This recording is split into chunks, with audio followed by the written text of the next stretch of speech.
trust is without borders. Let me walk. Leadership really does matter, and corporates really do matter. And I think what I'm noticing over this time is that this disease has almost become an amplifier. It's almost like I get a sense, in what I'm seeing through chatting with leaders and businesses, is that good people and good businesses over this time are going to continue to do good, and maybe even more good than they've done before. And evil people and evil corporates will probably be doing more evil than they've done before. So really, it's a time for people of faith, I think, to step up and in the midst of the fire, really believe in the calling over them, in their purpose, and ultimately, they can be come through this unscathed. And I just hope that my story will assist, someone out there. I think the biggest thing is forgiveness. Nah?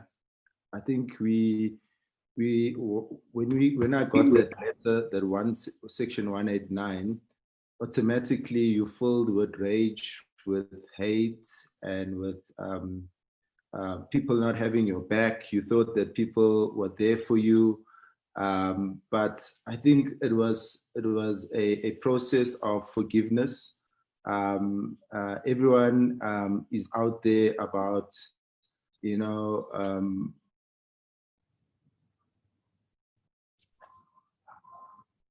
put it, and you left all alone. You left in the cold, and automatically you feel a bit of rejection from the very institution that you've committed your time and your love and your skills towards.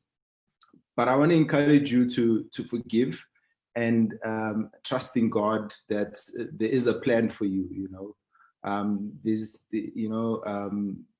And for me, I hung on the scripture for me at that time was, greater is he that is in me than he that is in the world. I'm not defined by the corporate that I live in. I'm not defined by the car that I drive or the title that I have. At that point in time, it was important that I align myself with the right people within the executives, within the bank for me to get. It was a game. But when I sit back now and I reflect on it, I was actually putting my trust in man and not putting my trust in God. Like if you retrench one guy, that one guy in our African culture is probably feeding 10 to 15 people in his family. And I believe for instance, if I give you an example, up until November last year, I started really fully operating mid last year, around about June, July. And I had about 32 guys. I just started off with about 32 guys. And you can imagine those 32 people, if each one of them is feeding 12 people or 15 people, we're talking about 320 to 500 people that I was impacting, because these people go back and feed their families. So I feel I'm making a bigger impact as an entrepreneur than going back to corporate. I feel like I can build up more people because I'm also passionate about building up the youth and empowering them. I feel like I can build them up better when I've got the free reins without having to operate within the constraints of the company I work for. So I can make a decision that this person needs to be sent to school, or something like that. For instance, I was one of the things that I do, I told these guys that work for me now that, going forward, when we hire, you guys are going to be part of you are going to recommend, all of us are going to hire people that are going to work with us, because I'm only but 2 eyes, but we will bring people that are aligned to the vision. So by so doing, they will also bring their friends, their family that believe in this vision.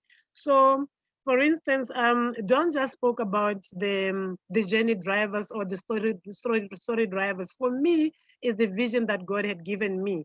When it was tough, when it was very hot, when the furnace was 7 times hotter, all I held on was the vision to say, Lord, you showed me this. you know, and I'm not begging that. I think I ended up having I don't know what it's called in English or any other language. Being resilient to say, you showed me this and I'm holding on to that. So the vision is all I had.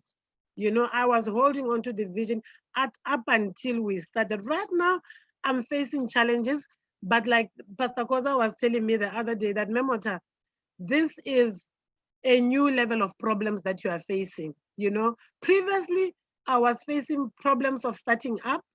I've started up, I'm operating, I've got guys working for me. Now we are faced with COVID. Now I need to maneuver within this COVID thing. And you know, one of my friends was actually even texting me to say, mention that you are in quarantine. I mean, right now, you can even see the thatch on top of my head. I'm in quarantine in Mahikeng and I'm supposed to be operating. You know, this is where the technology even comes in, you know. So yeah, personally, to answer that question in short, I feel miserable if somebody suggests I have to go back to corporate. Me where my trust is